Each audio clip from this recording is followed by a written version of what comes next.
In the primordial expanse, there existed only the boundless stretch of water and sky, a vast desert punctuated by the whispers of dreams. This was a world predating the rise of monarchs. The awe-inspiring pyramids, and the monumental stone visages that would, eons later, gaze across countless millennia. The great river, not yet revered as the hallowed artery of divine rulers, flowed simply as water charting its ancient course through an endless domain of sand. This epoch, marking civilization's inaugural birth, materialized around 5000 BC. During this time, the powerful annual floods meticulously carved their valley ever deeper, leaving in their wake the fertile black earth that would ultimately serve as the bedrock for unparalleled human achievement. Along the meandering banks of this nascent river, in scattered villages, humanity began to decipher the intricate moods of the water. They observed its ebb and flow, discerning when it would bestow life and when it threatened to reclaim it.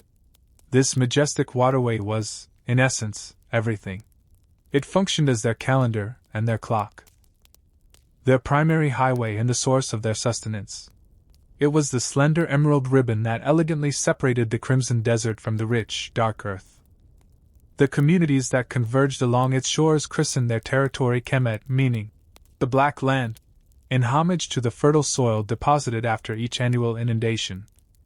Beyond this verdant strip lay Dishret, the Red Land, an immeasurable expanse of sand that stretched seemingly to the very edges of the earth.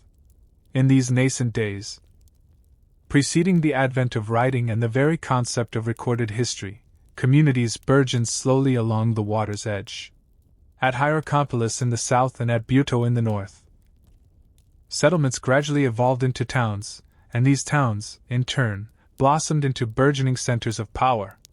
The people laid their deceased to rest facing westward, towards the setting sun, perhaps already intuiting that the ethereal realm of the dead lay beyond the desert's fiery horizon.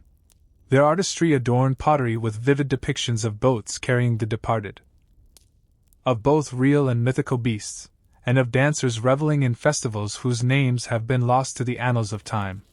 These ancient images transcend 7 millennia, whispering profound insights into beliefs that would one day coalesce into the intricate religious framework of divine rulers. Even in those early times, they perceived the sacred in the mundane. In the ibis, whose arrival heralded the flood, in the falcon, soaring majestically above the valley, and in the bull, whose raw strength was harnessed to till the life-giving black earth. The unification of Kemet, a cosmic mandate. Slowly, and with an undeniable inevitability, the scattered communities began to merge. In Upper Kemet, the southern domain where the river flowed between towering cliffs, chieftains emerged, distinguished by their white crowns and ruling from Hierakonpolis. Conversely, in Lower Kemet, the northern expanse where the great river fanned out into a colossal delta before merging with the sea, rulers donned the red crown and held court in the delta cities. Two distinct realms, symbolized by two crowns, represented two divergent philosophies of the world, yet both were born from the same sacred flow. For centuries, these two kingdoms coexisted in a delicate equilibrium, at times engaging in trade, at others in warfare, but always profoundly aware of each other across the entire length of the hallowed valley. The north embraced a more cosmopolitan outlook, receptive to influences from across the Mediterranean, while the south remained more conservative, more traditionally Comitian, zealously safeguarding customs that stretched back to the earliest progeny of the waterway. Then arrived the monarch whose name reverberates through history with the resonant force of thunder echoing across water, Narmer, whom the Greeks would later recognize as Menes, the unifier. Around 3100 BC, this southern potentate initiated a campaign that would irrevocably alter the course of the world. His triumph is immortalized on the Narmer palette, a meticulously carved stone tablet that stands as one of humanity's earliest historical documents. It depicts Narmer first in the white crown of Upper Kemet, vanquishing his adversaries, and subsequently in the red crown of Lower Kemet, signifying his mastery over both territories. This unification transcended mere political consolidation; it was a cosmic event. By joining the two lands, Narmer became something unprecedented in human history, a divine monarch, a living deity who embodied the harmonious convergence of opposing forces. He wore both crowns, commanded both peoples, and established a fundamental principle that would endure for an astonishing 3 millennia, that this realm was a singular territory under a single ruler. Blessed by divine powers and protected by the cosmic order they called Ma'at, Memphis rose at the confluence of the two kingdoms, where the valley met the delta. Here Narmer, now proclaiming himself Pharaoh, meaning Great House, established his capital. This city would outlast Rome, Babylon, and any other seat of power in the ancient world. Memphis became the very heart of the realm, the nexus where north embraced south, and where the administrative brilliance of the divine monarchs first took tangible form. The dawn of monumental achievement and enduring institutions. With unification came an explosive surge of human creativity and organizational prowess that verged on the miraculous. Within centuries of Narmer's conquest, the people had forged one of the world's earliest writing systems, hieroglyphs. Sacred carvings, capable of encapsulating not only practical information but also poetry, prayer, and profound philosophical insights. They devised a calendar, meticulously calibrated to the flood cycle and the celestial movements of the stars, dividing the year into 12 months of 30 days each. Augmented by 5 sacred days believed to be the birth anniversaries of the divine forces themselves. The early sovereigns of the first and second dynasties solidified the blueprint of divine kingship, a template that would persist for millennia. They were not mere temporal rulers but cosmic forces, entrusted with the profound responsibility of preserving the delicate equilibrium between order and chaos, civilization and wilderness, life and death. Their passing was not a simple demise but a transcendent transformation, as they ascended to join the sun deity Ra on his eternal voyage across the heavens. Their tombs, increasingly grand and intricate, were not testaments to vanity but profound expressions of deep religious conviction. At Saqqara, in proximity to Memphis, royal mastabas, bench-shaped monuments crafted from mudbrick and stone, enshrine not only the monarch's physical remains but also every conceivable provision for the afterlife: food, furnishings, and even servants, who were sometimes interred alive to accompany their master into eternity. These formative dynasties meticulously established the enduring rhythms of Comitian civilization.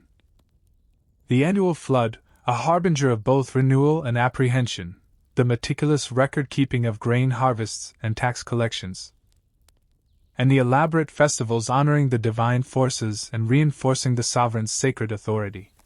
They propelled the concept of divine kingship to its logical extreme. The pharaoh, while alive, embodied Horus, the falcon deity, and upon death, transitioned into Osiris, the venerable ruler of the underworld. The bureaucracy, destined for legendary efficiency, began to crystallize. Scribes, rigorously trained in the intricate art of hieroglyphic writing, formed the indispensable backbone of the state, meticulously recording every detail.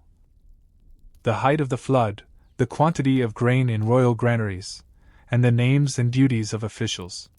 This realm arguably became the world's first truly literate civilization, where the written word carried the immense power of divine decree.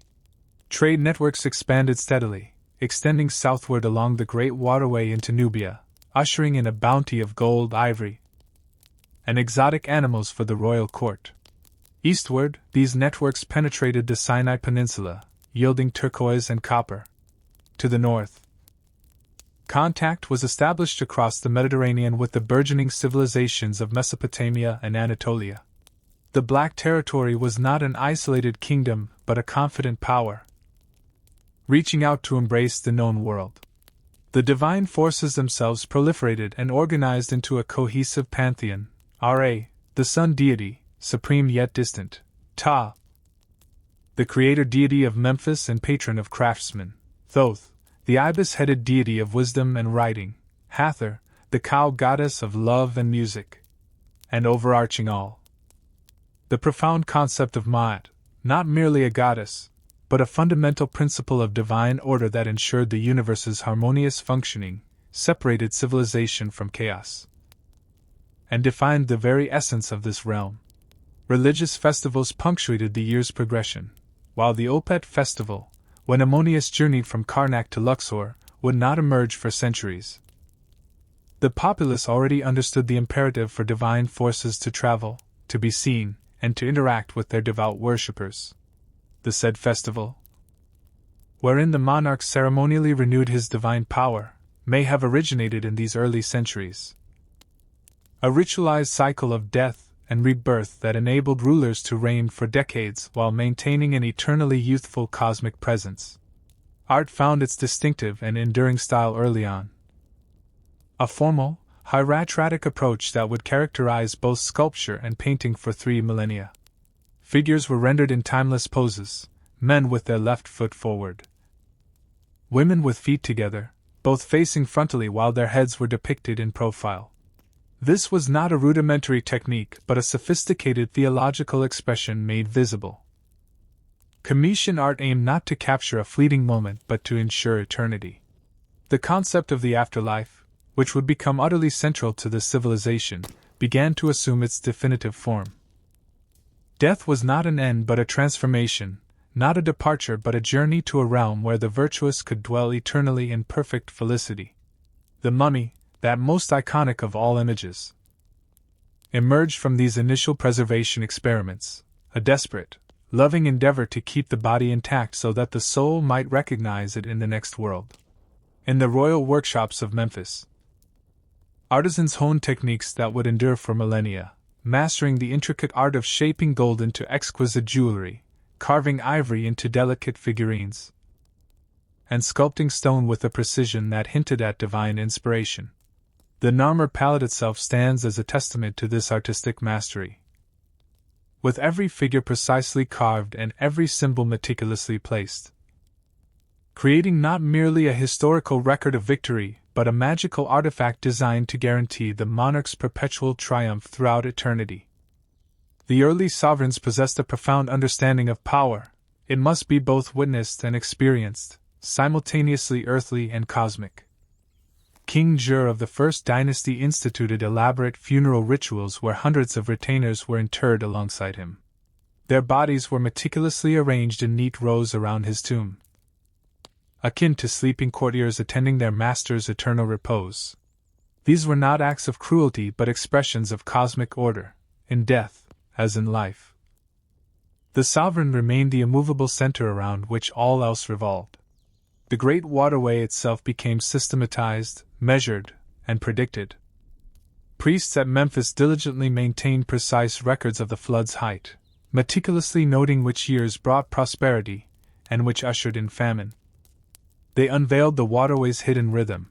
It rose not according to the whims of weather but in perfect harmony with the stars themselves. When Sirius, the dog star, emerged on the eastern horizon just before dawn, the flood would inevitably follow within days. This was irrefutable proof that heaven and earth moved in concert, that the divine forces themselves orchestrated the annual rebirth. Language, too, became sacred. Hieroglyphs, initially simple pictographs, a bird for a bird, a house for a house, evolved into something far more intricate, a writing system capable of capturing not just objects, but abstract ideas, sounds, and complex concepts. The scribes discovered that symbols could represent not only what they visually depicted but also the sounds they conveyed. Thus began the intricate interplay of ideogram and phonogram that rendered this writing system both remarkably beautiful and bewilderingly complex. These early scribes, meticulously trained in schools affiliated with temples and palaces, became the realm's custodians of memory. They meticulously documented not only the practical affairs of state but also the accumulated wisdom of the ages, instructions for proper conduct, hymns to the divine forces, and tales of heroes and monstrous creatures. The instruction of Tahotep, though penned later, preserves profound wisdom that undeniably harks back to these earliest literate generations, advising, "Be skilled in speech so that you will succeed. The tongue of a person is their sword, An effective speech is stronger than all fighting. In the villages lining the great waterway, life embraced the enduring rhythms that would persist for 3 millennia. Farmers learned to keenly interpret the water's moods, knowing precisely when to sow their seeds as the waters receded and when to gather their harvests before the next flood's arrival. They ingeniously developed the shaduf, a lever system that could effortlessly lift water from the river to irrigate fields beyond the flood's natural reach. They domesticated the sacred animals that would become integral to religious practice: cattle, whose immense strength pulled the plow; cats, vigilant protectors of grain stores from rodents; and dogs, loyal guardians of homes and companions to hunters venturing into the desert. The villages themselves mirrored cosmic order. Houses faced north to capture the refreshing breeze, their flat roofs serving as vital workspaces and sleeping areas during the sweltering months. Streets aligned with the cardinal directions, as if the very earth were a sacred diagram. Markets teemed with a diverse array of goods from across the known world: cedarwood from Lebanon, lapis lazuli from Afghanistan, and gold from the mysterious territories far upstream, where dark-skinned people extracted the precious metal from veins within granite hills. Religious practices burgeoned and intertwined. The cow goddess Hathor, later universally beloved throughout the realm, may have originated in these early farming communities, where cattle were synonymous with survival. The falcon deity Horus, patron of monarchs, undoubtedly arose from the profound reverence felt by desert dwellers observing these magnificent predators soaring high above the valley. Local deities, protective spirits of specific locales, gradually coalesced into a coherent pantheon as political unification necessitated religious unity. The royal tombs at Abydos narrate their own evolving story of beliefs. The earliest are modest pit graves, distinguished from commoner burials primarily by their size and the richness of their grave goods. However, they progressively grew more elaborate, lined with wood, then brick, and eventually stone, segmented into chambers for various purposes, and encircled by subsidiary burials of servants, pets, and precious objects. Each successive generation of tomb builders aspired to greater heights, dreaming of something grander, as if sensing that their constructions were mere rehearsals for a magnificent future yet to unfold. The sovereign's regalia crystallized into enduring symbols that would remain unchanged for millennia. The double crown, a fusion of the white crown of Upper Kemet and the red crown of Lower Kemet, powerfully proclaimed his dominion over both territories. The crook and flail, borrowed from shepherds and farmers, declared him the vigilant guardian of his people. The false beard, meticulously tied on with ribbons, forged a sacred link to the divine forces, who were consistently depicted as bearded. The uraeus cobra adorning his brow symbolized death to his adversaries and unwavering protection for his subjects. Mystery cults began to emerge around specific deities.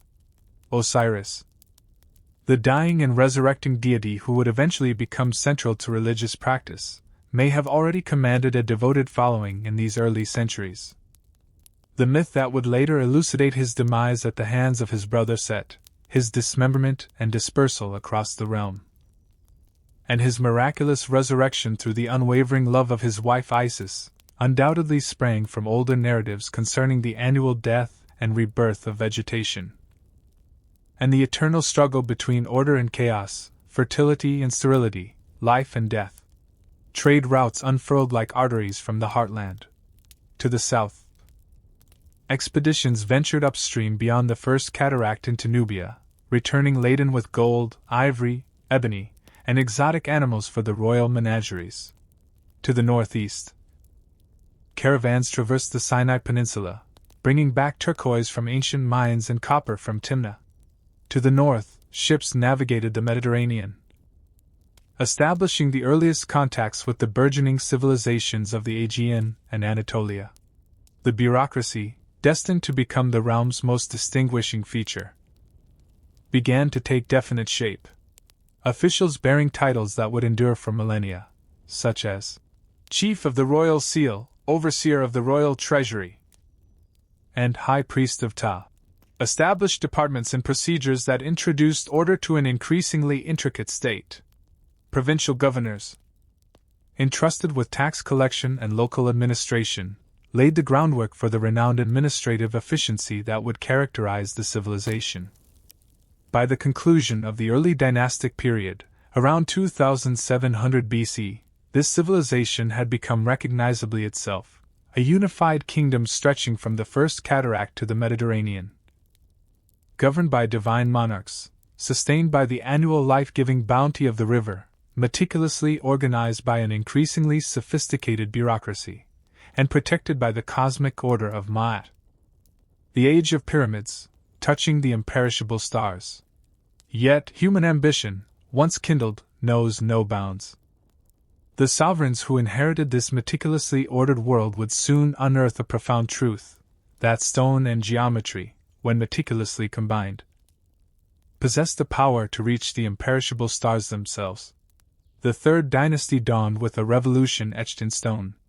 Around 2670 BC, a ruler named Djoser ascended to power. However, it was his architect who would fundamentally transform the world forever.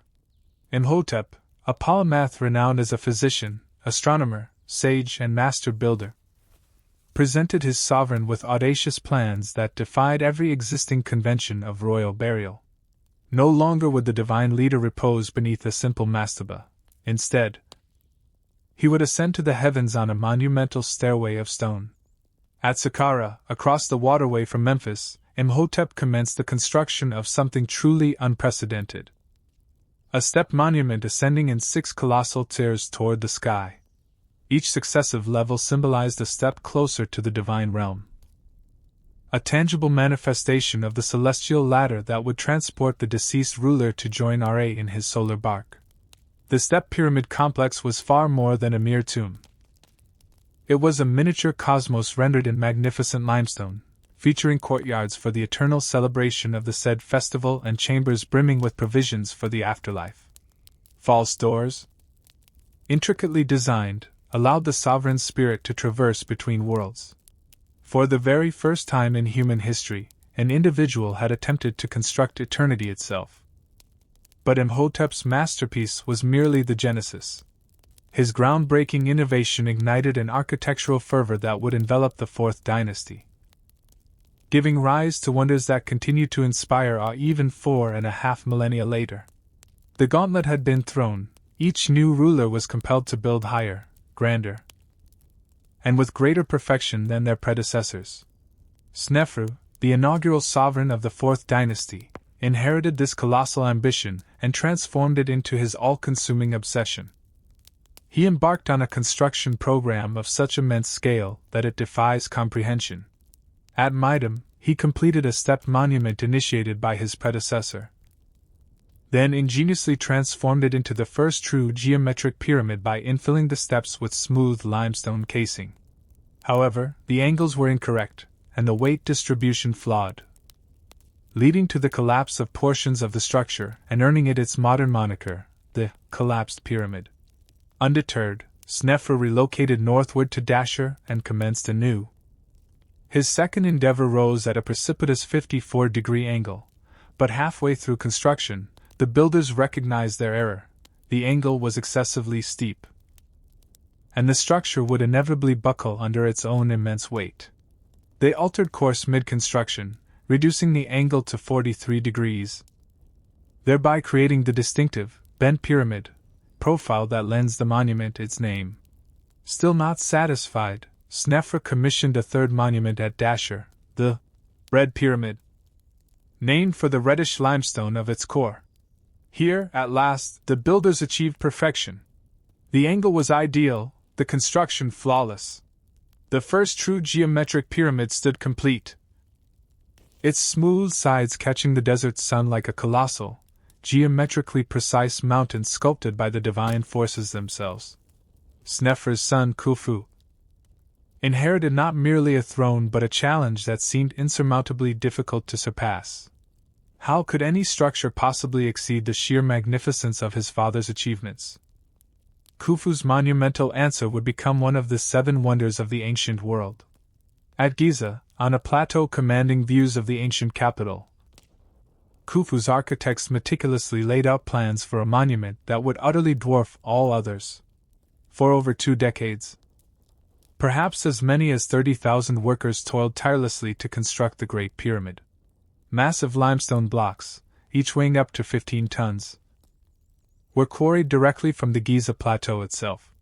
The finest white limestone, used for the outer casing, was transported from Tura, across the waterway, ferried by barges during the annual flood. Granite for the inner chambers traveled an astounding 600 miles down the great waterway from Aswan, requiring specially constructed vessels for transport of these colossal blocks. The precision of the Great Pyramid borders on the supernatural. Its base spans 13 acres and is level to within a mere 2 centimeters. The 4 sides align almost perfectly with the cardinal directions, deviating by only 3 arc minutes. The monument's original height of 481 feet bears a mathematical relationship to its base through the constant pi. Though whether this was intentional or coincidental remains one of Egyptology's enduring mysteries.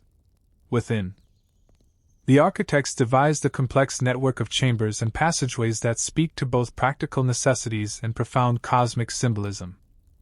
The descending passage plunges into the bedrock toward an unfinished subterranean chamber, perhaps the original burial site, abandoned when plans were revised. The ascending passage leads to the Grand Gallery, a soaring corridor with a corbelled ceiling that stands among the masterpieces of ancient architecture. At its terminus lies the King's Chamber, constructed entirely of red granite and housing a massive sarcophagus that had to be placed there during construction, as it was too large to fit through the passages once the monument was complete. The Great Pyramid was not merely Khufu's tomb but the majestic centerpiece of an entire necropolis. The complex encompassed a mortuary temple where daily offerings would be made to the deceased ruler's spirit, a causeway connecting the pyramid to a valley temple where mummification rituals were performed, and smaller structures dedicated to Khufu's queens. Surrounding the main monument, hundreds of mastaba tombs housed the nobles and officials who would serve their sovereign in the afterlife, creating an eternal city of the dead. However, even Khufu's unparalleled achievement could not fully sate the architectural ambitions of the 4th dynasty. His son Khafre constructed the 2nd pyramid at Giza, slightly smaller than his father's but appearing taller due to its elevated position on higher ground. Khafre also commissioned the awe-inspiring Great Sphinx, carved from a colossal outcrop of limestone remaining from his father's quarrying operations, with the majestic body of a lion and the serene head of a ruler. The Sphinx profoundly embodies the concept of divine leadership, the wisdom of humanity seamlessly combined with the formidable strength of the mightiest predator. Menkaure, Khafre's successor, completed the Giza trilogy with a 3rd pyramid, smaller than its companions but no less meticulously constructed. By this point, the enormous expenditure on these projects was straining even the immense resources of the most powerful state on Earth. While the royal pyramids remained massive, the complexes became simpler, and the subsidiary buildings less elaborate. Crucially, these monuments were not built by slaves, contrary to popular imagination. Recent archaeological findings from the workers' villages at Giza unequivocally reveal that the laborers were well-fed, skilled craftsmen, likely conscripted during the flood season when agricultural work was impossible. They consumed substantial quantities of beef, bread, and beer, a diet indicative of their esteemed status rather than oppression. Graffiti left by work gangs proudly bears names such as Friends of Khufu and Drunkards of Menkaure, suggesting a profound sense of pride in their monumental achievements.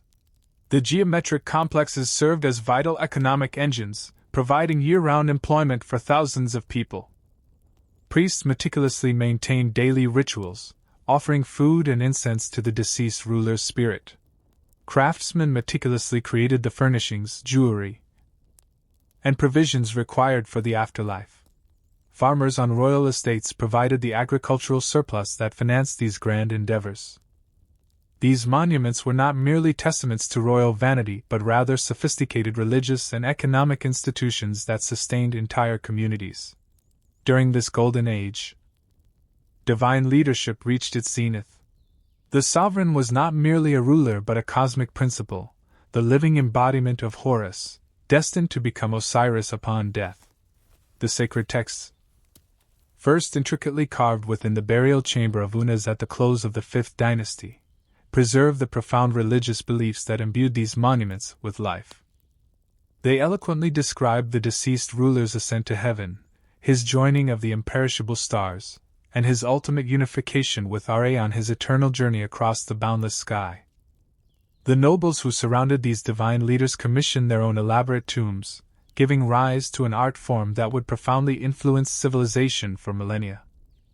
The mastaba tombs at Saqqara and Giza are adorned with exquisitely detailed scenes of daily life, farmers diligently harvesting grain, fishermen casting their nets, craftsmen diligently working at their benches, and dancers and musicians joyfully entertaining guests at banquets.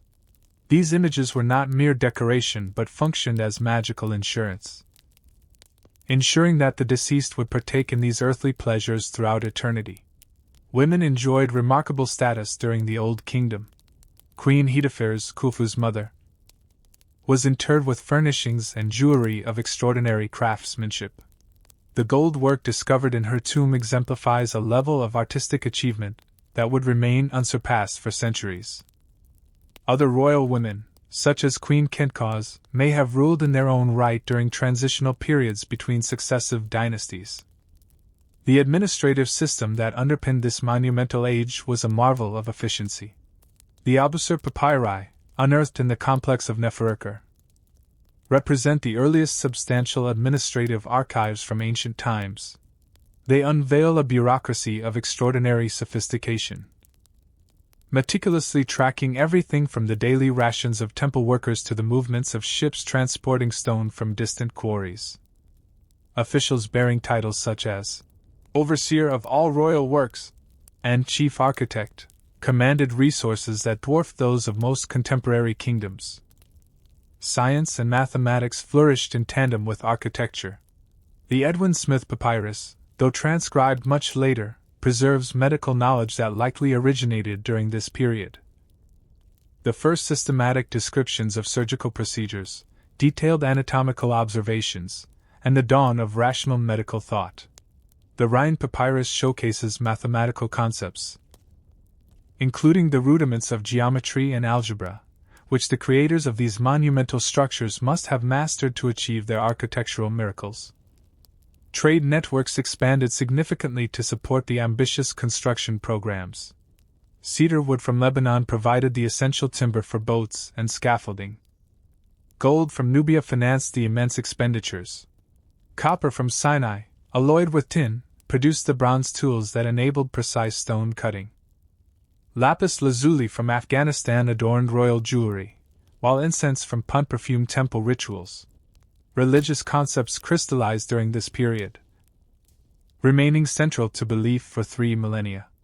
The sun deity Ra emerged as the supreme divine force, the ultimate creator and sustainer of all life. The deceased ruler was believed to join Ra's crew on the solar bark, assisting in the ceaseless battle against the serpent Apep, who threatened to devour the sun each night. This daily cosmic drama was mirrored in the orientation of temples and monuments, meticulously aligned to capture the first rays of dawn, the seeds of decline in the first intermediate period. However, even the mightiest kingdoms contain the seeds of their own decline. The enormous resources continuously diverted to monumental construction gradually weakened the central government. Provincial governors, grown wealthy from managing the royal estates, began to assert increasing independence.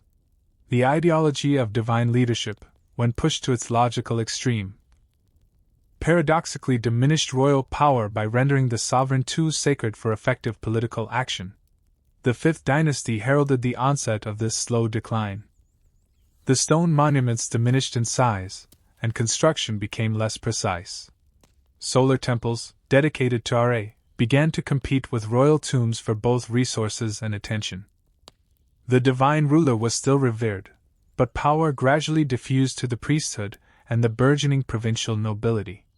Pepi II, who ascended the throne as a child around 2278 BC, would reign for an astonishing 94 years, the longest in human history. Yet, this longevity proved a curse rather than a blessing. As the aged sovereign became increasingly isolated within his palace, real power migrated to regional governors, who effectively ruled their provinces as independent kingdoms. The central government, already debilitated by decades of massive construction projects and lavish court life, could no longer enforce its authority over distant territories. Climate change exacerbated political weakness. The annual flood, the very foundation of prosperity, began to falter. Drought gripped the region, triggering widespread famine and social unrest. Provincial governors hoarded grain, while the central government proved utterly powerless to redistribute resources effectively. The unified realm, which had endured for over 5 centuries, began to fragment. As Pepi II's endless reign finally concluded, the last vestiges of central authority crumbled with him. Provincial warlords brazenly declared their independence. Memphis, the once vibrant capital, emptied as courtiers fled to their home districts, and the magnificent monuments stood silent, their daily rituals abandoned. The age of divine sovereigns had drawn to a close. Chaos was about to be unleashed. The collapse was not heralded by fire and sword, but by the simple, devastating failure of the water to rise. For 7 consecutive years, the life-giving flood barely reached the banks of the great waterway. Fields that had known fertility for millennia transformed into barren dust. Granaries, built to withstand normal lean years, emptied and remained empty. The divine order that had sustained civilization for 8 centuries fractured like sun-baked clay. In the villages, people began to perish, first the elderly, then the children, and finally, the strong young farmers who had always seemed as eternal as the monuments themselves. The provincial governors, now bloated with the tribute that had once flowed to Memphis, hoarded what meager grain remained. Trade routes lay desolate as merchants found nothing to purchase and no one capable of payment. The meticulous bureaucrats who had recorded every basket of wheat and every jar of oil found themselves with nothing left to tally. Memphis, the eternal capital, became a ghost city. The grand palace, where divine rulers had held court for centuries, echoed with the fading footsteps of servants who would soon abandon their posts. The workshops that had once crafted treasures for royal tombs fell silent. Priests, who had faithfully maintained daily rituals in countless temples, found their altars devoid of offerings. Even the gods, it seemed, had forsaken their chosen people. Yet nature's cruelty merely exposed the deeper rot that had been spreading through the kingdom's very foundations. The old kingdom had not simply collapsed, it had, in essence, devoured itself. Decades of colossal monumental construction had depleted the treasury, leaving no reserves for times of crisis. The ideology of divine leadership had grown so rigid that rulers could no longer adapt to evolving circumstances. Most fatally, power had steadily drained away from the center to regional strongmen, who, though owing their positions to royal favor, felt no genuine loyalty to central authority. When the central government finally vanished, these provincial governors simply declared themselves independent rulers. The unified realm shattered into dozens of petty kingdoms, each controlling a mere handful of districts along the waterway. They engaged in ceaseless warfare over irrigation rights, trade routes, and the dwindling resources of a land in profound crisis. Some audacious figures even styled themselves pharaohs, commissioning crude monuments and pathetic imitations of royal regalia. Others abandoned all pretense, ruling simply as warlords. The sacred order that had made civilization possible evaporated. Ma'at, the cosmic principle of truth, justice, and harmony, seemed to have utterly abandoned the world. Ancient texts from this tumultuous period vividly convey the horror of those who endured civilization's unraveling. The land spins around as does a potter's wheel. Towns are destroyed and Upper Kemet has become wasteland. Crocodiles gorge on the fish they have caught, and people go to them of their own accord. Even more shocking than the political chaos was the profound social revolution. The rigid hierarchies that had defined society for centuries dissolved virtually overnight. Servants brazenly seized their master's property. Peasants donned fine linen while nobles were reduced to rags. The meticulous burial customs that had once distinguished rich from poor disappeared as surviving communities could barely afford to bury their dead at all, let alone with the elaborate provisions that had once guaranteed eternal comfort. Yet within this apparent ending lay the fertile seeds of rebirth. The collapse of central authority compelled local communities to become self-reliant in ways they had never been before. Village councils learned to make decisions without the need for royal approval. Local craftsmen, facing the unavailability of luxury materials, developed innovative new techniques. Farmers experimented with different crops and irrigation methods when the old systems failed. The catastrophe that had obliterated the old order also unleashed human creativity on an unprecedented scale. Writing itself became democratized. Hieroglyphic literacy, once the exclusive domain of royal scribes, spread to provincial officials and local priests who needed to document their own affairs. Even more revolutionary was the emergence of hieratic script, a simplified cursive form of hieroglyphs that could be swiftly written on papyrus or pottery shards.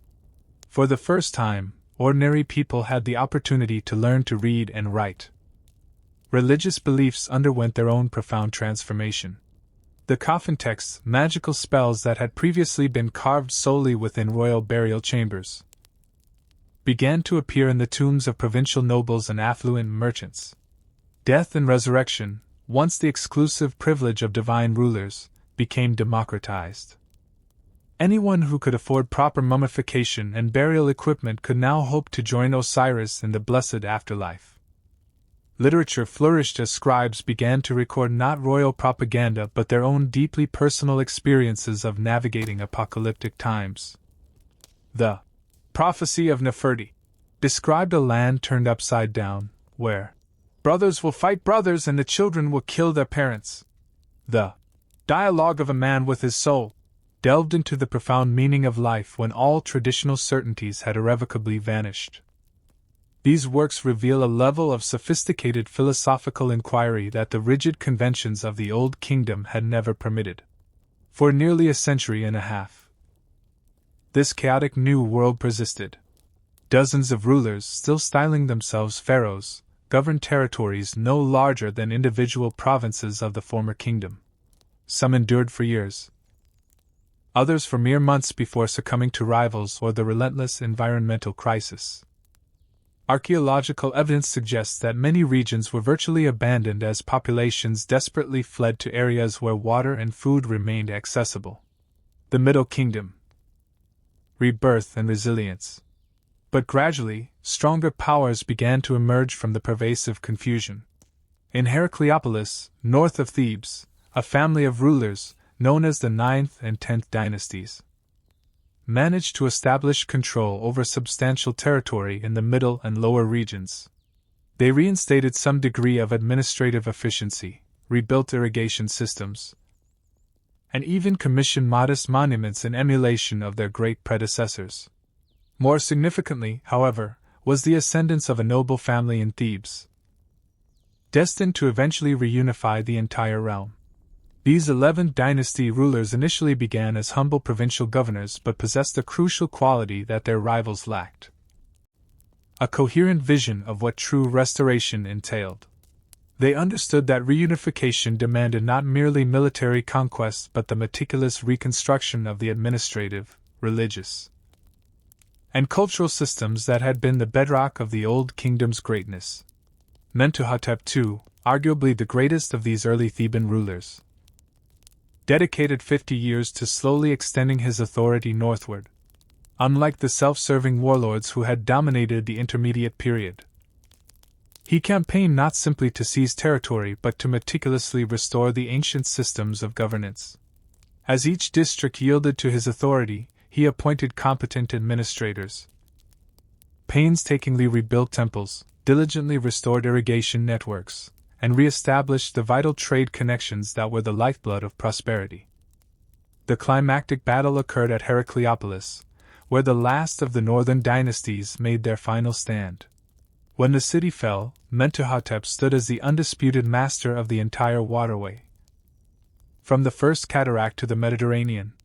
For the first time in over a century, the two lands were truly united under a single, legitimate ruler. The Middle Kingdom had begun. However, this restoration was no mere return to antiquated ways. The traumatic experience of collapse had fundamentally altered everything. The new rulers recognized that divine authority alone was insufficient.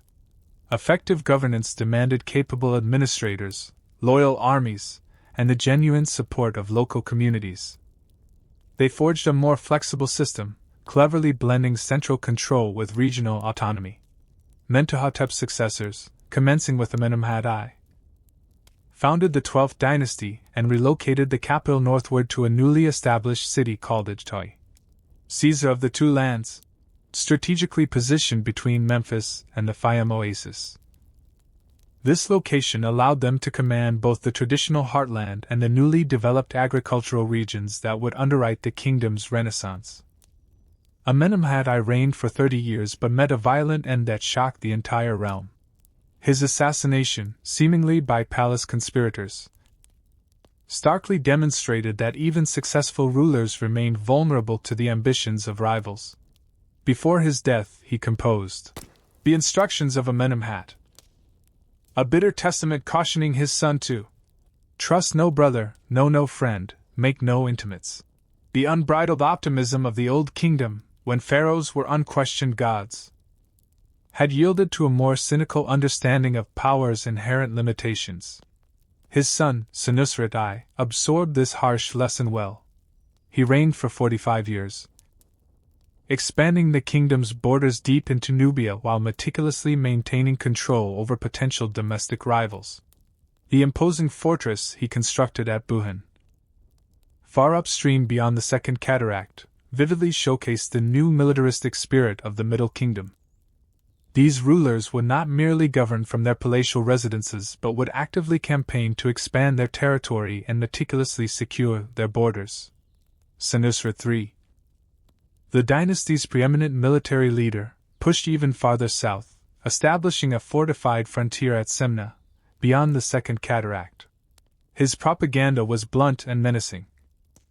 "Any son of mine who shall maintain this frontier which my majesty has made, he is my son. But he who shall abandon it, and shall not fight for it, he is not my son." The Middle Kingdom pharaohs grasped a crucial truth that their Old Kingdom predecessors had overlooked. Power demanded constant vigilance and occasional, decisive violence to be sustained. They were divine rulers, to be sure, but they were also pragmatic politicians who could not afford to retreat into sacred isolation. They personally led their armies in campaigns, meticulously supervised major construction projects, and cultivated close relationships with provincial governors who might otherwise develop dangerous levels of independence. Literature and art flourished under these dynamic conditions. The story of Sinew, the greatest of Middle Kingdom tales, recounts the odyssey of a court official who flees the realm after Amenemhat I's assassination but eventually returns to find redemption and royal favor. It reveals a sophisticated comprehension of human psychology and political intricacies that the more formal propaganda of earlier periods had never achieved. Religious developments proved equally significant. Ammonius, originally a relatively minor Theban deity, commenced his ascent to become the supreme god of the realm. His priests, profoundly grateful for the Theban dynasty's triumph, zealously promoted his worship throughout the newly unified kingdom. By the close of the Middle Kingdom, Ammonius had merged with Ra to form Ammonius Ra, the king of gods and revered patron of pharaohs. The irrigation systems pioneered during this era forever transformed agriculture. The Fayum oasis, southwest of Memphis, was converted from a marshland into the kingdom's most productive farming region through an ingenious network of canals and dikes. Similar projects throughout the valley dramatically increased agricultural output and sustained larger populations than ever before.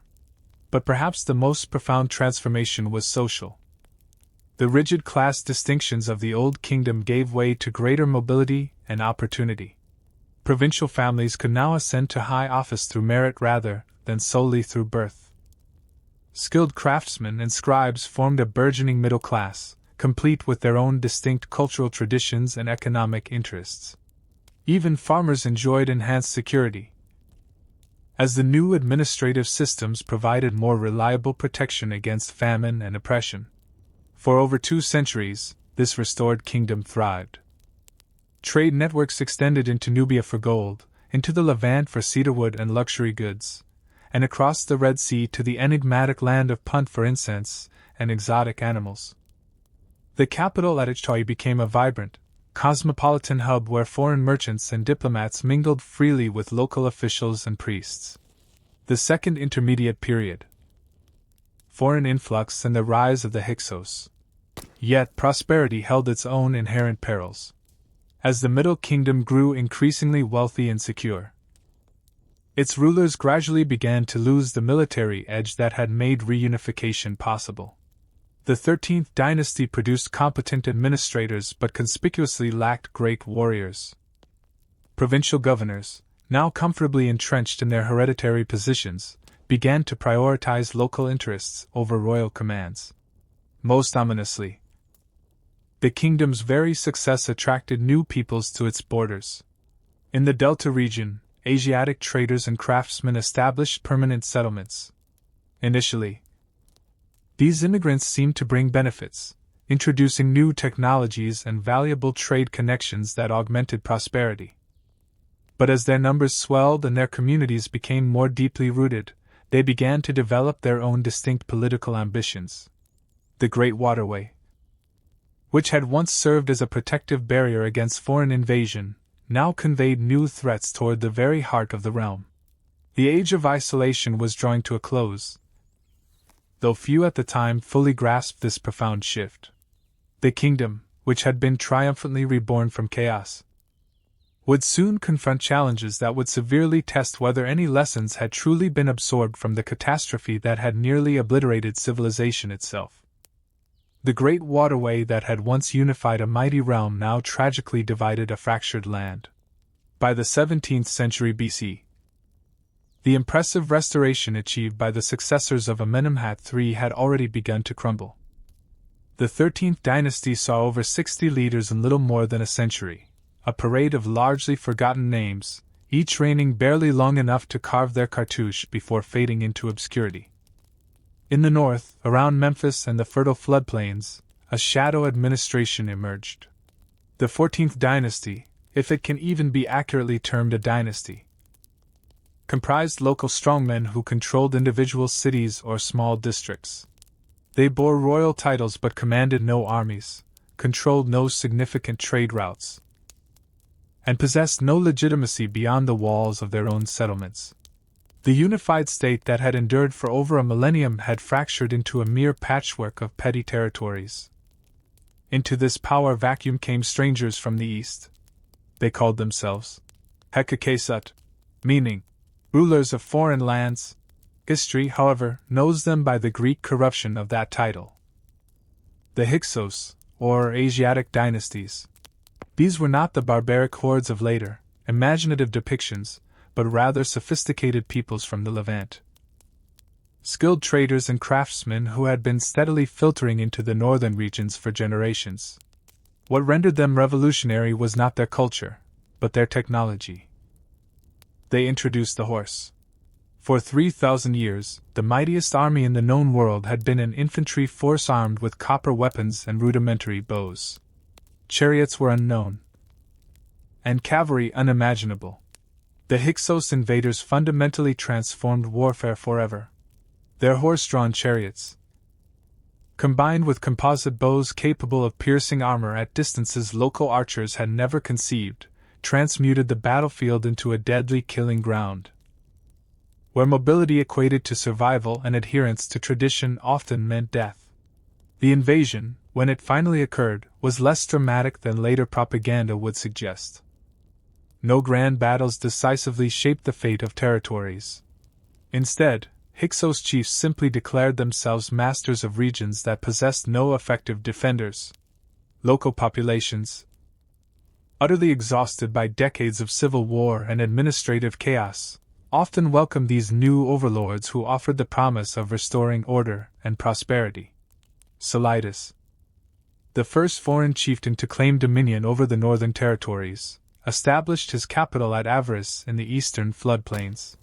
Here, Syrian merchants had traded for generations, creating a truly cosmopolitan city where traditional temples stood alongside Canaanite shrines, where local artisans assimilated foreign techniques, and where the ancient and the innovative merged in ways that would have appalled the builders of the Giza monuments. The Cultural Revolution was as profound as the military one. Bronze superseded copper in tools and weaponry. The potter's wheel, though long known but sparingly utilized, became standard equipment in workshops throughout the north. New crops, pomegranates, olive trees, and fodder for horses transformed agriculture. Even music evolved as Asiatic lyres and lutes joined the traditional harps and flutes in temple orchestras. However, the Hyksos dynasties confronted a fundamental and ultimately fatal problem. They could conquer the north, but they could never truly govern it. The bureaucratic traditions, the religious practices, and the very concept of divine leadership that underpinned effective administration in this ancient land remained utterly alien to them. They adopted traditional titles, commissioned monuments in ancient styles, and even learned to write hieroglyphs, but they remained outsiders, struggling to fully grasp a civilization whose deepest assumptions eluded their comprehension. In Thebes, far upstream along the sacred waterway, where foreign chariots could not easily penetrate, the ancient nobility watched and waited. Here, descendants of the Middle Kingdom pharaohs maintained the fiction that they were the legitimate sovereigns of all territories, though their actual authority rarely extended beyond the city walls. They referred to themselves as the 17th dynasty, performing the ancient rituals in diminished temples with severely reduced resources, painstakingly keeping alive the memory of unified governance. For over a century, this uneasy equilibrium persisted. The Hyksos dynasties controlled the wealthy northern territories and the lucrative trade routes to Asia. Theban leaders maintained traditional authority in the south. In between, local chieftains carved out small domains, shifting allegiances as circumstances dictated. It was a period of cultural efflorescence and political fragmentation, where new ideas circulated freely, but no single authority could impose order on the prevailing chaos. The New Kingdom. From liberation to empire. Then came the audacious message that would ignite a war destined to span generations.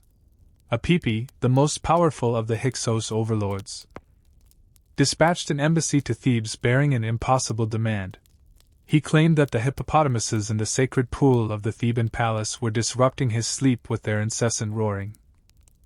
Despite the fact that 600 miles separated Avaris from Thebes, the message was unmistakably an insult, a deliberate provocation calculated to force the Theban sovereign into a humiliating acknowledgement of foreign supremacy. Sekenenra Tau, the Theban chieftain, chose war instead. The poignant archaeological evidence of his decision lies within the museum in Cairo, Sekenenra's mummy, bearing the gruesome wounds that claimed his life. His skull was crushed by a foreign battle-axe, his jaw shattered by a mace, and his neck pierced by a dagger. He died violently, most likely in battle, becoming the first casualty of a liberation war that would consume 3 generations. His son, Kamos, inherited both the throne and the burning vendetta. The young leader launched vigorous campaigns against Hyksos positions, pushing northward from Thebes with a formidable fleet of war boats. His victory stele, discovered at Karnak, preserves his own triumphant words describing the systematic destruction of Hyksos settlements. I sailed north to drive out the foreigners by the command of Ammonius, my courage being firm against them. My army was like lions with their prey, slaves, cattle, milk, fat, and honey, dividing up their possessions. But Kamos' campaigns, though successful in their immediate objectives, were essentially raids. He could strike at foreign territories and then withdraw, but he lacked the requisite resources to hold conquered ground. The fundamental problem persisted. How could a southern territory, cut off from the lucrative Mediterranean trade that had historically fueled royal wealth, hope to defeat enemies who controlled the richest regions and possessed superior military technology? The answer arrived with Kamos's younger brother Amos, who would become the architect of the most glorious age in all of ancient history. Amos intuitively understood that vanquishing the invaders necessitated becoming like them. He shrewdly adopted their military innovations, chariots, composite bows, and bronze weapons, while steadfastly upholding the religious and administrative traditions that conferred legitimacy upon his governance. More significantly, he grasped that the war could not be won through mere raids, but only through systematic conquest and the utter annihilation of foreign authority. This siege of Avaris emerged as the defining moment of the Liberation War. For years, Amos' forces relentlessly encircled the Hyksos capital, effectively severing its trade routes and supply lines. Inside the beleaguered city, Hyksos families who had called the northern territories home for generations confronted a harrowing choice: flee to their ancestral lands in the Levant or face the wrath of the returning traditional forces. When Avaris finally capitulated, Amos' treatment of the defeated population established the precedent for the new age that was dawning. Unlike previous conquerors who had been content to rule through local allies, he entirely expelled the foreign leadership, pursuing them even into their Palestinian strongholds to ensure their permanent absence. The message was unambiguous: foreign dominance would never again be tolerated in the Sacred Valley. But this monumental victory brought unforeseen consequences. The armies that had been forged in the crucible of foreign lands discovered that conquest could be immensely profitable. The weapons meticulously designed to expel invaders proved equally effective at forging an empire. The administrative skills honed in governing a reunified state could manage distant provinces with the same efficiency as local districts. The pharaoh who had begun as a defender of ancient traditions found himself the unwitting founder of an imperial age. The chariots that had once menaced Thebes now carried traditional warriors far beyond the ancestral borders, into Nubia and the Levant, establishing an empire that would stretch from the Fourth Cataract to the Euphrates. The Hyksos period, traumatic as it had been, had fundamentally transformed everything. The isolated territory that had once perceived itself as the static center of the universe had metamorphosed into an aggressive imperial force, brimming with confidence in its military superiority, and unyielding in its determination never again to endure the humiliation of foreign domination. The weapons, tactics, and technologies assimilated from their enemies had rendered the ancient realm stronger than it had ever been. As Amos stood amidst the ruins of Avaris, surrounded by the spoils of victory, he could scarcely have conceived that he had unleashed forces that would elevate his successors to the status of the most formidable sovereigns on earth. The age of isolation was ending. The age of empire was about to begin. The triumph at Avaris transcended mere military victory. It was a profound transformation. Amos, who commenced his reign battling to expel foreign invaders, concluded it as a conqueror of distant lands. The defensive war that successfully drove out the Hyksos dynasties evolved into an offensive campaign that propelled traditional forces deep into Nubia and the Levant. By his death around 1525 BC, the isolated valley civilization had become an aggressive, expansionist power, spanning from the Fourth Cataract to the very borders of Mesopotamia. His son Amenhotep I diligently consolidated these initial conquests. However, it was the third sovereign of the 18th dynasty who truly established the enduring template of international greatness. Thutmose I, ascending to the throne through marriage rather than birth, felt compelled to validate his legitimacy through spectacular military achievements. His campaigns ventured farther than any preceding expedition, southward beyond the Third Cataract into the very heart of Nubia, and northward across the Euphrates into the Mitanni heartland.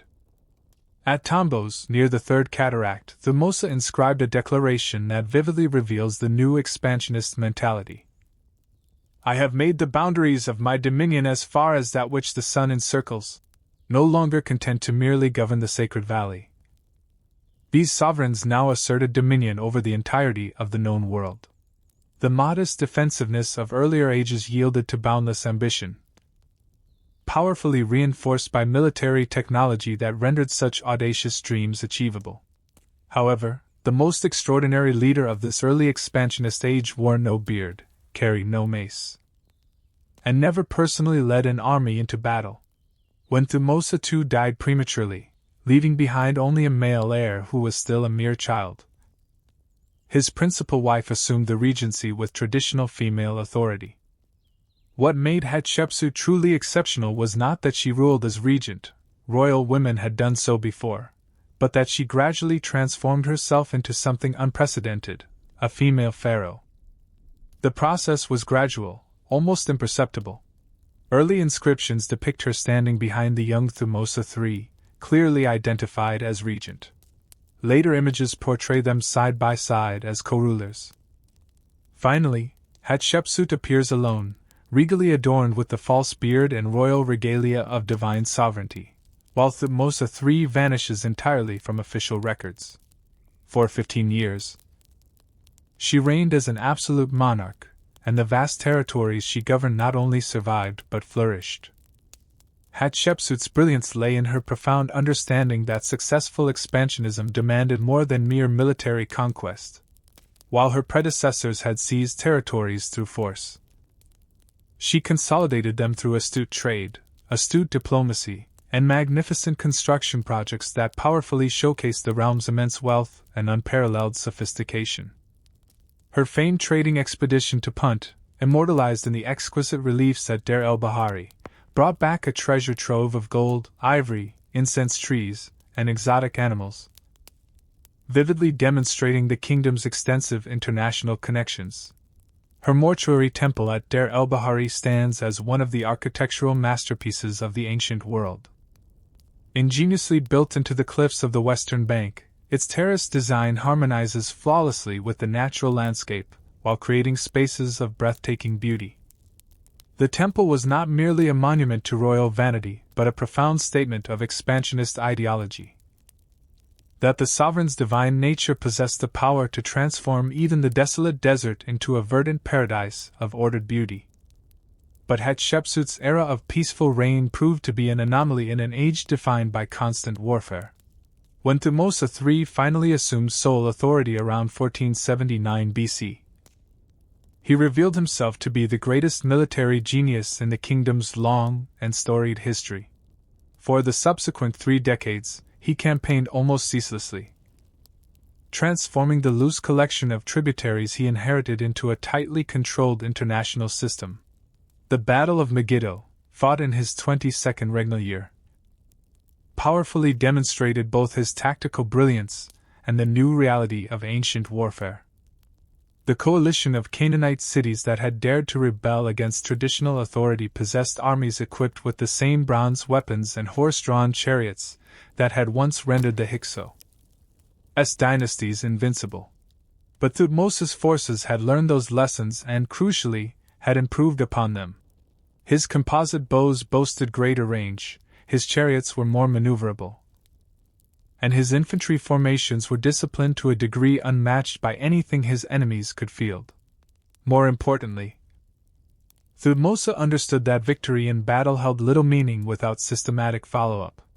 After decisively crushing the enemy coalition at Megiddo, he besieged the city for 7 grueling months, ensuring that its surrender was absolute and irreversible. The immense wealth seized in that single campaign, 924 chariots, 2,238 horses, 200 suits of armor, and countless weapons, funded further expeditions and unequivocally demonstrated to potential rebels the utter futility of resistance. The administrative system that meticulously managed this vast international network was a marvel of ancient organization. The Amarna letters, a treasure trove of diplomatic correspondence discovered in the ruins of Akhenaten's capital, unveil an international world of unprecedented complexity. Letters arrived from the powerful leaders of Babylon, Assyria, Mitanni, and the Hittite state, addressing the Egyptian monarch as brother, and negotiating intricate marriages, trade agreements, and territorial disputes. Local governors from Palestinian and Syrian cities dispatched desperate pleas for military assistance against relentless raiders or rival administrators. This extensive correspondence reveals that control over distant territories was never automatic but demanded constant vigilance and occasional armed intervention. Provincial governors, many of them local chiefs who had submitted to traditional authority, perpetually tested the boundaries of their autonomy. Nomadic peoples mercilessly raided settled territories when forces were distracted elsewhere. Rival powers, particularly the formidable rising Hittite state, actively fomented rebellion in border regions. Amenhotep II, Thutmose III's son, inherited this intricate system and skillfully maintained it through a judicious combination of diplomatic finesse and brutal suppression of rebellion. His victory stele at Karnak proudly boasts of executing 7 captured princes with his own hand, then displaying their bodies from the walls of Thebes and Apata to deter future resistance. Such displays of royal justice were not mere acts of cruelty, but meticulously calculated political theater designed to maintain order across vast distances. The immense wealth that flowed into Thebes from these conquests transformed the ancient capital into arguably the most magnificent city in the known world. Karnak Temple, already an imposing edifice, expanded into a sprawling complex of sanctuaries, courtyards, and monuments covering over 200 acres. The annual Opet festival, when the revered god Ammonius journeyed from Karnak to Luxor Temple, became a spectacular celebration of international glory that drew visitors from across the known world. Amenhotep III, ascending to the throne around 1391 BC, inherited a dominion at the absolute zenith of its power and prosperity. His 38-year reign marked a veritable golden age of ancient diplomacy and cultural achievement. The diplomatic correspondence from his era reveals a world where major powers maintained a delicate peace through carefully negotiated marriages, intricate territorial agreements, and regular exchanges of gifts that were, in essence, disguised tribute payments. The wealth at Amenhotep III's disposal was almost beyond comprehension. Nubian gold mines provided a ceaseless flow of the precious metal, financing massive construction projects and lavish diplomatic gifts. The Malkata Palace complex on the west bank at Thebes sprawled over an area larger than most contemporary cities and included artificial lakes designed for royal recreation. The mortuary temple he constructed for himself was the largest religious structure ever attempted, though only the renowned colossi of Memnon, 2 seated statues, each weighing 720 tons, endure today. The Amarna Revolution and its aftermath. But this period of unparalleled prosperity contained the seeds of revolution. As the dominion grew increasingly wealthy and secure, traditional religious beliefs faced mounting pressure from new ideas imported from subject territories and allied powers. Solar worship, always significant in royal ideology, began to eclipse the traditional pantheon of local deities. Foreign gods, such as the Asiatic Reshef and the Nubian Diduin, found their way into traditional temples. Most significantly, the concept of a universal deity who governed all peoples, not just the valley civilization, began to resonate with the leaders of a universal dominion. These simmering religious tensions erupted into open revolution when Amenhotep III's son assumed power. Initially ruling as Amenhotep IV, he began his reign conventionally enough, completing his father's building projects and maintaining traditional religious practices. But within a few short years, he embarked on the most radical transformation in 3 millennia of continuous civilization. The revolutionary sovereign changed his name to Akhenaten, meaning effective for the Aten, and boldly proclaimed that the solar disk, the Aten, was the only true god. All other deities were declared false, their temples closed, and their images systematically destroyed. For the first time in human history, a leader attempted to impose monotheism on an entire civilization through royal decree. The religious revolution was accompanied by equally radical shifts in art, architecture, and even the very location of the capital. Akhenaten abandoned Thebes, with its powerful and entrenched priesthood of Ammonius, and constructed an entirely new city at what is now known as Amarna.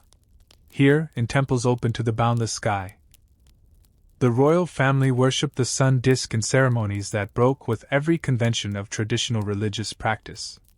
Amarna art, commissioned to adorn the new capital, dramatically deviated from the formal conventions that had governed artistic expression for millennia. Instead of the idealized, eternal figures of traditional sculpture, Akhenaten commissioned portraits that depicted him with an elongated skull, feminine hips, and a prominent belly. Royal family scenes portrayed intimate moments, the sovereign tenderly kissing his wife, playfully interacting with his daughters, images that would have been utterly unthinkable in earlier periods. But the revolution that began with such audacious promise ultimately ended in disaster. The radical religious changes alienated the powerful priesthood that had provided crucial support to central administration for generations. The diplomatic correspondence from Amarna starkly reveals a dominion in profound crisis, as governors desperately pleaded for armed assistance that never materialized. The Hittites, recognizing the inherent weakness, launched aggressive campaigns that swiftly conquered much of the Syrian territory that Thutmose III had spent decades securing. Most fatally, Akhenaten's singular religious obsessions diverted his attention from the practical imperatives of international management. Provincial rebellions went uncrushed, tributary payments went uncollected, and allied leaders began to harbor serious doubts about whether their protector could still effectively protect them. The vast territories that had taken centuries to painstakingly build began to unravel within a single generation. When Akhenaten died around 1336 BC, the establishment moved swiftly and decisively to restore traditional order. His young son-in-law, initially named Tutankhaten, changed his name to Tutankhamun and abandoned the heretical capital for the traditional centers of Memphis and Thebes. The boy sovereign, likely no more than 9 years old when he assumed power, became the symbolic face of traditional restoration, even as real authority resided with military commanders and senior administrators. Tutankhamun's brief reign, cut short by his death around age 19, successfully accomplished the essential task of religious restoration. The Aten temples were closed, Ammonius worship was re-established, and the traditional priesthood regained their immense authority. However, the vast territories remained weak and fragmented, their Syrian provinces largely lost, and their administrative system severely disrupted by a decade of religious chaos. The generals who had skillfully managed the restoration soon claimed power directly. Possibly Tutankhamun's grandfather, ruled briefly before being overthrown by Hormheb, the army commander who had steadfastly maintained order while royal attention was consumed by religious revolution. Hormheb's 18-year reign completed the counter-revolution, systematically destroying every trace of Akhenaten's religious experiment and meticulously restoring the international system to its traditional foundations. The Ramesside Age. Imperial zenith and gradual decline. But true restoration demanded more than mere religious orthodoxy. It required military leadership capable of reconquering lost territories and intimidating potential adversaries. That leadership materialized with the 19th dynasty, established by Ramesses I, a distinguished military commander handpicked by Hormheb as his successor. Ramesses I's son, Seti I, launched the vigorous campaigns that successfully re-established authority in the Levant. His detailed war reliefs at Karnak vividly depict him capturing fortified cities, decisively defeating coalition armies, and receiving the humble submission of local chiefs who had believed themselves free from traditional control. More importantly, his campaigns unequivocally demonstrated to the Hittite state that the ancient valley civilization had fully recovered from its period of weakness and was once again a formidable opponent. However, the defining figure of this restoration was Seti's son, Ramesses II, who would reign for an astonishing 66 years and ultimately transform himself into the most famous monarch in all of history. Ramesses II keenly understood that successful international dominance required not only military prowess but also ceaseless propaganda that instilled fear of royal power in enemies and inspired pro-foe and reverence for divine greatness in subjects. The Battle of Kadesh, fought in his fifth regnal year against the formidable Hittite army and its allies, became the pivotal centerpiece of this propaganda campaign. Ramesses II's meticulously crafted version of events, boldly carved onto temple walls throughout the Dominion, describes a heroic personal victory against overwhelming odds. The sovereign, seemingly abandoned by his cowardly troops, single-handedly charges the entire enemy army and drives them from the field. The unvarnished reality, revealed by both Hittite records and meticulous analysis of the battle accounts, was considerably more complex. Ramesses II inadvertently stumbled into a meticulously prepared ambush that very nearly annihilated his army, and likely should have brought his reign to an ignominious end. Only the timely arrival of reinforcements, and a surprising Hittite reluctance to press their advantage allowed his forces to escape with their lives. The battle was, at best, a costly stalemate that left both powers utterly exhausted and ripe for peace. Yet Ramesses II masterfully transformed this near disaster into a propaganda masterpiece that enhanced, rather than diminished, his formidable reputation. The peace treaty he negotiated with the Hittites 16 years later, the world's first documented international agreement, was presented not as a compromise between equals, but as the abject submission of enemies to his divine greatness. The monuments Ramesses II erected to commemorate his reign dwarf those of any predecessor. Abu Simbel, carved into the majestic cliffs overlooking the sacred waterway near the Second Cataract, features 4 colossal seated statues of the monarch, each 65 feet tall, flanking a temple adorned with vivid scenes of his victories. The structure was ingeniously positioned so that twice each year, on his birthday and coronation day, the rising sun would penetrate the temple's deepest recesses to illuminate the statues of the sovereign and the gods in the innermost sanctuary. At Thebes, Ramesses II added massive courts and halls to Karnak Temple and constructed his own mortuary temple, the Ramesseum, adorned with the largest and most detailed account of the Kadesh battle. Throughout the Dominion, from Nubia to the Lebanese coast, his countless monuments proclaimed divine glory and royal authority to subjects who might otherwise forget their obligations to distant leaders. But perhaps Ramesses II's most significant legacy was the workers' village of Deir el-Medina, where the skilled artisans who decorated royal tombs lived and worked for generations.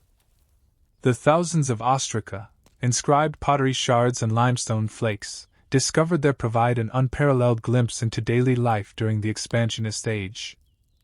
We encounter skilled craftsmen organizing strikes when their food rations were delayed. We see women diligently managing household finances and property. Children learn to read and write in schools affiliated with local temples. These invaluable records reveal that prosperity extended far beyond the royal court. The farmers, artisans, and administrators who supported the international system enjoyed living standards that would not be matched in most parts of the world for another 2 millennia. Literacy was widespread. Medical care was sophisticated, and social mobility allowed talented individuals to rise from humble origins to positions of genuine authority. However, the very success of Ramesses II's exceptionally long reign created profound challenges for his successors. His longevity, he ruled until he was over 90, meant that several generations grew up knowing no other sovereign. When he finally died around 1213 BC, the succession fell to his 13th son, Merneptah, who was already elderly and faced the daunting challenge of matching an impossible legacy. Merneptah's reign was dominated by crises that vividly revealed how much the world had changed during his father's protracted rule. The Sea Peoples, mysterious maritime raiders whose origins remain a subject of fervent debate, launched devastating attacks on coastal cities throughout the eastern Mediterranean. Hittite power crumbled under their relentless assault, creating a power vacuum that allowed local chiefs in the Levant to boldly reassert their independence. Even the heartland itself came under direct attack as Libyan tribes, displaced by severe drought and burgeoning population pressure, invaded the Western territories. Merneptah's decisive victory over these Libyan invaders marked the last great triumph of the expansionist age. His victory stele, carved at Thebes, contains the earliest known historical reference to Israel among the peoples of the Levant. But by then, the vast dominion was already embarking on the long, inexorable decline that would forever end its international dominance. The final phase of international glory unfolded under Ramesses III, the last great warrior sovereign, who confronted an even more serious invasion by the Sea Peoples around 1180 BC. These enigmatic raiders had already utterly destroyed the Hittite state and most of the coastal cities of the Levant. They arrived not merely as warriors but as entire populations seeking new homes, transporting their families and possessions in ox-drawn carts while their formidable fleets launched relentless attacks from the sea. The Battle of the Delta, vividly recorded in detailed reliefs at Medinet Habu, portrays Ramesses III's forces fighting desperately to prevent the invaders from establishing permanent settlements in the heartland. The royal archers, strategically positioned behind sturdy wooden fortifications, rained arrows upon the enemy's ships while infantry forces fiercely engaged the invaders on land. The victory was comprehensive, the Sea Peoples were decisively repelled, and the kingdom was saved. But the cost was enormous. More ominously, the Harris Papyrus, a detailed economic document from the end of Ramesses III's reign, reveals a dominion grappling with profound financial crisis. Temple estates had swelled to such an extent that they controlled more wealth than the royal treasury itself. Corruption was endemic, with officials brazenly embezzling funds intended for public works and vital armed expeditions. Even the workers who toiled to build royal tombs resorted to strikes when their meager food rations were diverted for private gain. The vast territories that had once commanded the known world were, in essence, consuming themselves from within. Provincial governors ruled their regions like independent sovereigns, remitting tribute only when explicitly compelled to do so. Nubian gold production precipitously declined as mines became exhausted and security deteriorated. Trade networks that had once brought exotic goods from across the known world severely contracted as rampant political instability rendered long-distance commerce too perilous to pursue. By the death of Ramesses III around 1155 BC, the great age of expansion was definitively drawing to a close. His successors, a succession of monarchs all bearing the same royal name, but possessing none of his military skill or political authority, presided over the gradual dissolution of the territories their predecessors had painstakingly built. The Levantine provinces were irretrievably lost to local chiefs and new international powers. Nubian governors brazenly declared their independence. Even in the heartland, royal authority extended little beyond the immediate vicinity of the capital, as the last great sovereign's tomb was sealed in the Valley of the Kings. The age of international dominance yielded to an era of pervasive division and decline. But the enduring monuments they left behind would ensure that their monumental achievements would never be entirely forgotten. The late period, fragmentation, foreign rule, and Renaissance. The silence that descended upon Thebes after Ramesses III's funeral was unlike the reverent quietude of previous royal burials. This was the silence of abandonment. The once grand capital, which had commanded tribute from Nubia to the Euphrates, found itself governing little more than the immediate countryside. The vast administrative apparatus that had once managed an international dominion contracted dramatically, reduced to overseeing local temple estates and collecting taxes from increasingly reluctant farmers. Power, like water seeking its level, flowed to whoever could effectively claim it. In the north, at Tanis in the eastern delta, a family of military commanders established what they termed the 21st dynasty. These were pragmatic individuals who keenly understood that the age of foreign conquest was over and that survival demanded adapting to new realities. They efficiently ruled over the productive agricultural regions of the northern territories, meticulously maintaining trade connections with the Mediterranean world and amassing impressive wealth despite their diminished circumstances. However, Tanis confronted a fundamental problem that would define this entire age: legitimacy. The northern commanders might control the richest agricultural lands and the most vital trade routes, but they possessed no genuine connection to the ancient religious traditions that imbued kingship with profound meaning.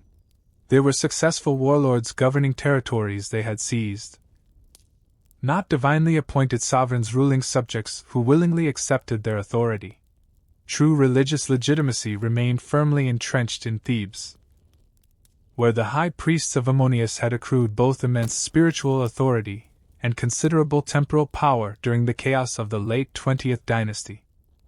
These powerful priests controlled the vast temple estates that covered much of the southern territories, commanded the unwavering loyalty of local populations who revered Ammonius above any earthly sovereign, and possessed the sacred ritual knowledge indispensable for maintaining the cosmic order that kept the universe functioning.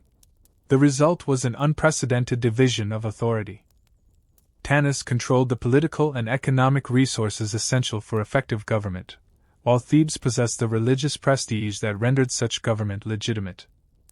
Neither entity could destroy the other without simultaneously undermining the very foundations of their own power. Thus, they coexisted in an uneasy equilibrium that persisted for over a century.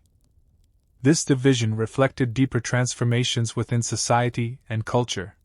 The rigid centralization that had characterized the new kingdom gave way to a more federal system, where local authorities wielded considerable independence. Provincial temples, enriched by royal donations during the expansionist age, evolved into significant centers of regional power, complete with their own administrative systems and economic networks. Wealthy merchants and landowners, no longer solely dependent on royal favor for their prosperity, began to challenge traditional social hierarchies. Most significantly, foreigners, who had once been subjects or allies, began asserting their own claims to leadership. In the western territories, Libyan tribes who had been settled as military colonists during the new kingdom gradually ascended to positions of authority. Their chiefs intermarried with local noble families, adopted traditional titles and religious practices, and slowly transformed themselves from foreign mercenaries into legitimate regional governors. The process culminated around 945 BC when Shoshenkai, a Libyan chief who had served as a military commander under the last Tanite sovereign, simply declared himself pharaoh and established the 22nd dynasty. His coup was remarkably bloodless. The existing administrative system continued to function seamlessly, religious ceremonies proceeded without interruption, and most officials retained their positions under the new regime. Shoshenkai understood that a successful usurpation demanded not merely seizing power but demonstrating its effective utilization. His solution was brilliant in its elegant simplicity. He would revive the military glory of the new kingdom through a spectacular foreign campaign that would remind both subjects and neighboring powers of traditional greatness. His target was the wealthy kingdoms of Palestine and Syria, now considerably weakened by the collapse of their former protectors. The campaign, launched around 925 BC, was a masterpiece of logistics and propaganda. Shoshenq's forces swept through Palestine, capturing Jerusalem and dozens of other fortified cities. The biblical account, which refers to him as Shishak, vividly describes the terror his appearance evoked. In the 5th year of King Rehoboam, Shishak, king of the homeland, came up against Jerusalem. He took away the treasures of the house of the Lord and the treasures of the king's house. But Shoshenq's triumph also revealed the inherent limitations of this new age. Unlike the new kingdom pharaohs who had established permanent control over conquered territories, he was content with a massive raid that seized immediate wealth but created no lasting dominion. His forces returned home laden with gold and silver, prisoners and tribute, but they left behind no garrisons, appointed no governors, and established no administrative system capable of converting military victory into enduring political control. The wealth plundered from Palestine financed an ambitious building program that adorned temples throughout the homeland with vivid scenes of Shoshenq's victories. At Karnak, his relief depicts him smiting enemies before Ammonius, while the god hands him the sword of victory. long lists of conquered cities proudly proclaimed the restoration of traditional military prowess. But these monuments were, in essence, propaganda rather than reality. Impressive displays designed to convince viewers that the ancient greatness had returned when it had merely been briefly simulated. Shoshenq's successors lacked both his military acumen and his political sagacity. The 22nd dynasty fragmented into competing branches as different members of the Libyan ruling family established rival claims to authority. Some controlled Memphis and the northern territories, others ruled from Thebes, and still others carved out independent domains in the delta or middle regions. By the 8th century BC, the unified state had devolved into a patchwork of petty kingdoms whose boundaries shifted with each succession crisis. Into this widespread confusion entered a new and ultimately unifying force: the rise of Nubian power in the south. The Kushite kingdom, centered at Napata near the Fourth Cataract, had been diligently developing its own sophisticated political and religious system throughout the intermediate period. Kushite leaders had adopted traditional religious practices, constructed temples in classical architectural styles, and forged an administrative system meticulously modeled on New Kingdom precedents. Most importantly, the Kushite sovereigns had preserved the ideology of divine kingship more faithfully than their northern contemporaries. While Libyan chieftains ruled as successful warlords who coincidentally bore pharaonic titles, the Kushite leaders genuinely believed themselves to be divinely appointed guardians of Ma'at, cosmic order, and traditional religious practices. They perceived the political fragmentation of the north as incontrovertible evidence of divine displeasure, and their own ascendance as a clear mandate to restore proper governance. The Kushite advance northward was gradual but inexorable. Pi, the greatest of the Nubian sovereigns, spent decades extending his authority over the southern territories through a skillful combination of military pressure and religious appeal. His victory stele, discovered at Jebel Barkal, provides the most detailed account of political and military activity from this entire period. The document portrays Pi as a sophisticated political operator who understood that lasting conquest demanded more than mere military victory. When rebel chiefs submitted to his authority, he confirmed them in their positions rather than replacing them with Kushite appointees. When cities surrendered without resistance, he spared their populations and protected their property. When temples welcomed his forces, he made generous donations and participated in traditional ceremonies that unmistakably demonstrated his religious orthodoxy. But Pi also recognized that mercy required the potent backdrop of credible force. Cities that resisted faced systematic siege warfare conducted with a professionalism that harked back to the great conquerors of the New Kingdom. His description of the siege of Memphis reads like a military manual. Then he sent forth his fleet and his army to assault Memphis. They captured its harbor. They brought away its ships. They captured all the people who approached Memphis. The psychological impact of Kushite military efficiency was profound. Northern chiefs who had grown accustomed to the ritualized warfare of the intermediate period found themselves confronting opponents who fought with deadly seriousness and possessed the organizational skills necessary to conduct prolonged campaigns. City after city capitulated rather than endure a siege by forces that clearly possessed both the unwavering will and the formidable capability to crush determined resistance. By 728 BC, Pi controlled virtually all territory south of Memphis. However, rather than completing his conquest by seizing the delta regions, he chose to return to Napata. Content with the acknowledgement of his supremacy over the traditional heartland. This decision reflected both the practical limitations of Kushite power and the ideological constraints of divine kingship. Pi saw himself as a restorer of traditional order rather than a foreign conqueror, and traditional order, in his view, necessitated ruling from the ancestral centers of pharaonic authority. The northern chiefs, left to their own devices, swiftly resumed their petty conflicts and factional struggles. But now they faced an even greater and more menacing threat that would compel even the most fractious local warlords to seek external protection: the meteoric rise of Assyrian power in Mesopotamia. The Assyrian military machine, meticulously perfected through centuries of relentless warfare, was expanding westward into Syria and Palestine with a systematic brutality that made all previous conquerors seem almost gentle by comparison. The Assyrian approach to conquest was fundamentally different from traditional methods, where previous invaders had been content to receive tribute and acknowledgement of supremacy. The Assyrians sought total control through the systematic destruction of local cultures and the mass deportation of populations. Their siege techniques could reduce the strongest fortifications to utter rubble.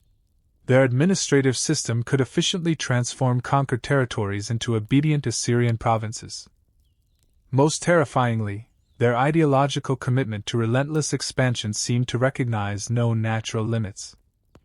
As Assyrian forces conquered Syria and advanced steadily toward the traditional border regions, the northern chiefs faced an impossible dilemma.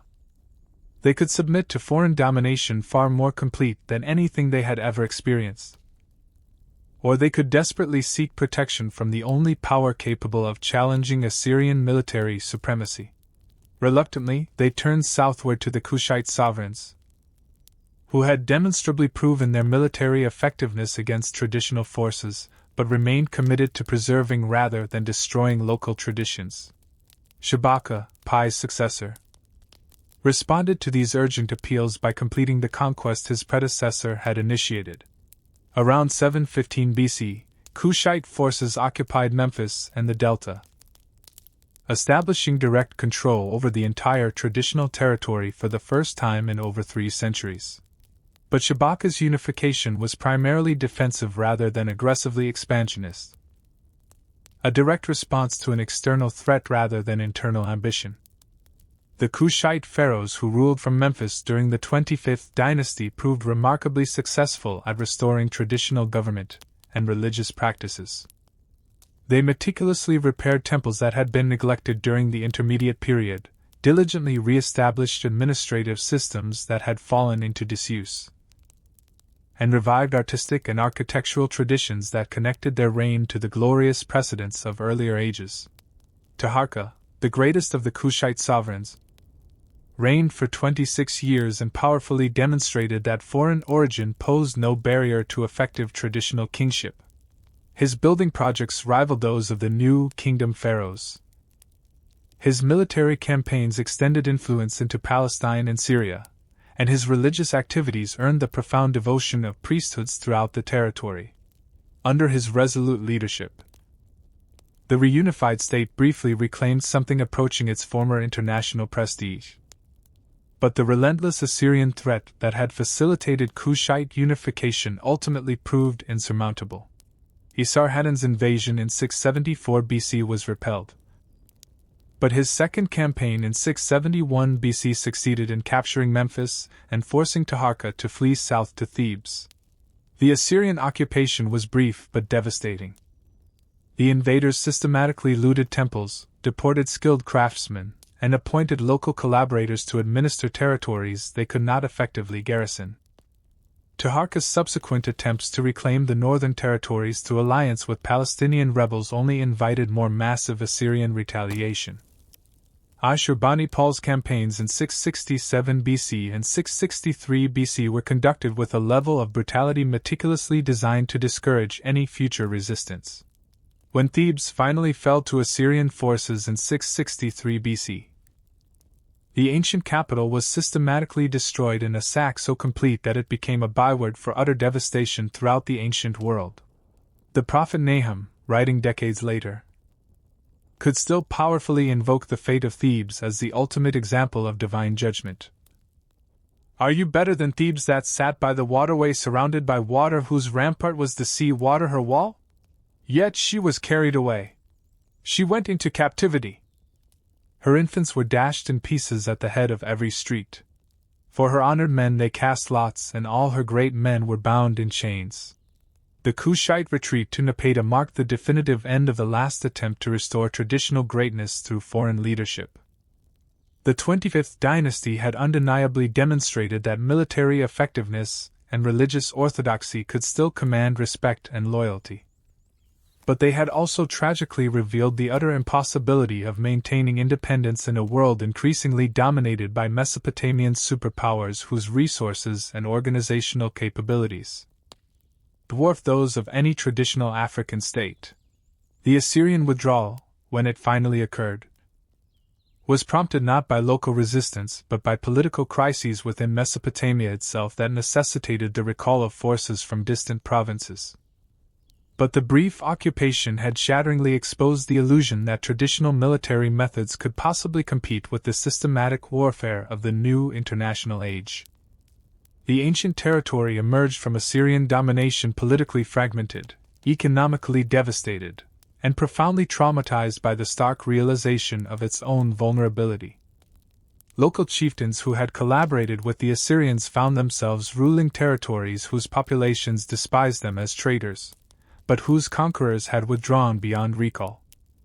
Traditional authorities who had maintained unwavering loyalty to the Kushite sovereigns discovered that their principles had retreated beyond the reach of effective support.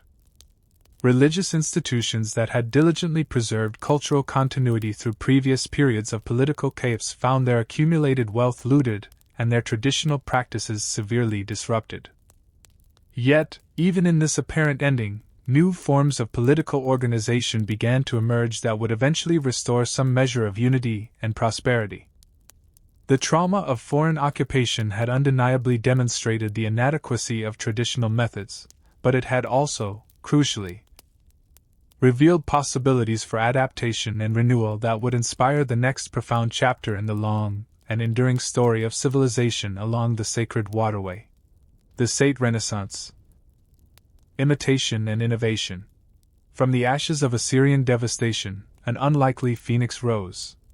In the western delta city of Sais, a family of local administrators who had served the Mesopotamian occupiers began to envision something truly unprecedented. The restoration of ancient greatness through the deliberate imitation of the distant past. Psamtik I, founder of the 26th dynasty around 664 BC, understood that legitimacy in this shattered world demanded not innovation but the resurrection of traditions so ancient they seemed eternal. The Sate Renaissance, as scholars would later term it, was archaeology as a political program. Psamtik's artisans meticulously studied Old Kingdom reliefs with scholarly precision, painstakingly copying poses, proportions, and stylistic details that had not been employed for 15 centuries. His architects diligently rebuilt temples according to plans meticulously preserved in ancient archives, painstakingly recreating sacred spaces that forged a powerful connection between the present and the mythical Golden Age when divine sovereigns had governed an undivided realm. But this was no mere antiquarian exercise. Psamtik possessed the astute political genius to comprehend that successful restoration required the masterful adaptation of ancient forms to contemporary realities. While his monuments proudly proclaimed continuity with the pyramid builders of old, his administration judiciously employed Greek mercenaries, Phoenician traders, and Mesopotamian diplomatic practices. The profound challenge lay in appearing legitimately ancient, while simultaneously remaining practically effective in a world that had irrevocably transformed beyond recognition. The process of reunification spanned decades and demanded a careful, delicate balance between multiple competing forces. The Assyrian withdrawal had created a significant power vacuum, but it had also, crucially, generated opportunities for ambitious local leaders throughout the valley. Psamtik's ingenious strategy was to co-opt rather than conquer these rivals, offering them prestigious positions in his expanding administration while gradually extending his authority through strategic marriage alliances, astute religious appointments, and compelling economic incentives. The pivotal breakthrough came with his establishment of control over Thebes and the momentous appointment of his daughter, Nitocris, as divine adoratress of Ammonius. This ancient office, which had evolved during the intermediate period into a formidable form of female rulership over the southern territories, provided Psamtik with a level of religious legitimacy that no military conquest could ever have achieved. When the aged Kushite princess who currently held the position adopted Nitocris as her successor, the transition effectively ended Nubian claims to traditional authority. The adoption ceremony, meticulously recorded in detailed inscriptions at Karnak, powerfully reveals the sophisticated political theater that characterized state governance. Nitocris arrived in Thebes with a resplendent fleet of ships laden with gold, silver, and precious goods, a dazzling demonstration of northern wealth meticulously designed to impress local populations who had endured decades of political chaos and economic decline. Her formal adoption by the Kushite princess fully legitimized the transfer of power while gracefully allowing the previous regime to retire with dignity rather than face the ignominy of military defeat. Under Sate rule, the reunified territories experienced a remarkable cultural and economic revival. The ancient capital of Memphis was meticulously rebuilt and repopulated. Irrigation systems that had fallen into disrepair during the intermediate period were painstakingly restored and significantly expanded. Trade networks that had severely contracted during the Assyrian occupation were vigorously re-established, reconnecting the valley to vibrant Mediterranean markets and ushering in unprecedented prosperity to merchant communities throughout the realm. The Sate pharaohs proved especially adept at navigating the complex cultural tensions generated by the increasing foreign presence within their territories. Greek traders and mercenaries, drawn by the allure of economic opportunities and newfound political stability, established permanent communities in the delta cities, rather than resisting this influx of immigration. The Sate administration shrewdly channeled it productively, granting the Greeks their own quarter in the city of Naucratis while mandating that all trade be conducted through official channels that meticulously ensured royal revenues. This carefully managed cosmopolitanism sparked remarkable cultural innovations. Greek artistic techniques subtly influenced traditional sculpture and painting, giving rise to captivating hybrid styles that seamlessly blended classical proportions with ancient iconography. Foreign religious practices were gracefully integrated into local ceremonies, expanding the pantheon without fundamentally challenging core theological principles. Most significantly, the Greek alphabet was ingeniously adapted for writing the local language, creating the demotic script that would eventually supplant hieroglyphs for everyday purposes. Herodotus, the celebrated Greek historian who visited during this period, left behind detailed descriptions of a society that struck him as both fascinatingly ancient and surprisingly sophisticated. His accounts of mummification procedures, elaborate religious festivals, and daily customs provide invaluable insights into a civilization that was consciously preserving its cherished traditions while simultaneously adapting with remarkable ingenuity to contemporary realities. His profound wonder at the colossal pyramids and majestic temples reflects the awe that these monuments continue to inspire, even among visitors from the most advanced Mediterranean cultures. Persian conquest and the twilight of native rule. But the Sate achievement, for all its brilliance, contained the seeds of its own eventual destruction. The very success of the Restoration attracted the unwelcome attention of the burgeoning Persian Empire, the latest and greatest of the Mesopotamian superpowers. Cambyses II, son of Cyrus the Great, keenly recognized that control of the wealthy valley territories would provide both immense resources and vital strategic control over the lucrative eastern Mediterranean trade routes. The Persian invasion of 525 BC was a masterpiece of psychological warfare. Cambyses understood that traditional military tactics had evolved to counter conventional armies. So he employed methods specifically designed to exploit local religious sensibilities.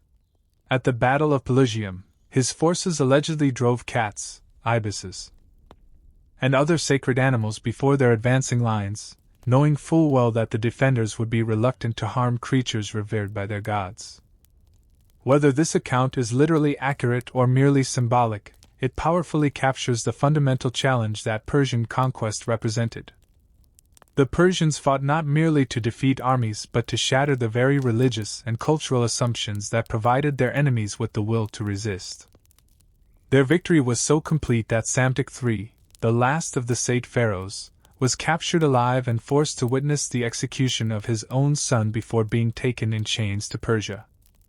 Persian rule, formally established as the 27th dynasty, proved surprisingly adaptable to local conditions. Cambyses and his successors understood that effective governance of the valley territories necessitated respecting, rather than destroying, the deeply ingrained religious and administrative traditions that rendered the region governable. They adopted traditional royal titles, participated in ancient ceremonies, and meticulously maintained the temple estates that provided both religious legitimacy and economic productivity. Darius I, arguably the greatest of the Persian administrators, exemplified this pragmatic approach through massive infrastructure projects that benefited local populations while simultaneously serving imperial interests. His completion of the canal connecting the valley to the Red Sea created new trade opportunities that enriched both the Persian treasury and local merchants. His legal reforms, meticulously recorded in both Persian and Demotic scripts, demonstrated profound respect for traditional law while skillfully integrating local practices into the broader imperial administrative system. However, Persian rule, no matter how enlightened, remained foreign domination that many traditional elites found utterly intolerable. The first serious rebellion erupted in 486 BC under Qababash, a native leader who claimed descent from the ancient pharaohs and promised to restore traditional independence. Although swiftly suppressed, this revolt established a pattern of periodic uprisings that would gradually weaken Persian control and eventually enable successful liberation movements. The crucial rebellion came under Amyrtaz around 404 BC, taking shrewd advantage of Persian distraction by ongoing Greek wars and internal succession disputes. This Saite prince managed to establish the brief 28th dynasty and maintain independence for 6 years before Persian forces could be spared for reconquest. His success powerfully demonstrated that Persian power, however imposing, was not invincible when stretched across vast distances and multiple fronts. The 30th dynasty, established by Nectanebo I around 380 BC, represented the last flourishing of native rule and ancestral culture. These final pharaohs understood that independence demanded not only military success but also diplomatic sophistication capable of exploiting the complex international situation created by the perennial Persian-Greek conflicts. They forged alliances with Athens against Persia, hired Greek mercenaries to augment traditional forces, and meticulously constructed fortifications using the latest military engineering techniques. Nectanebo I, the last of the native pharaohs, reigned for 18 years and presided over a remarkable cultural renaissance that consciously echoed the greatest achievements of earlier ages. His building projects at temples throughout the valley powerfully demonstrated both the wealth accumulated during the independence period and the unwavering determination to maintain traditional religion. Practices despite constant external pressure. But this final period of independence was ultimately doomed by the very same forces that had enabled it. The Persian Empire, having finally crushed Greek resistance, could once again devote its full attention to reconquering rebellious provinces. Artaxerxes III's invasion in 343 BC was conducted with a systematic brutality deliberately designed to discourage any future revolts.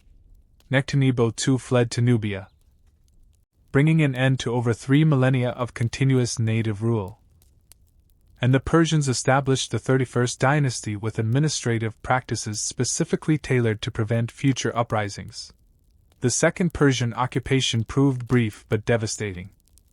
Determined to prevent another successful rebellion, the occupiers systematically looted temple treasuries, deported skilled craftsmen, and destroyed fortifications that had enabled previous resistance movements. The cultural and economic damage was so severe that when Alexander of Macedon arrived in 332 BC, he encountered a population eager to welcome any liberator who could promise protection from Persian vengeance. The Hellenistic and Roman eras. A new dawn and final sunset. Alexander's conquest was unlike any previous foreign invasion.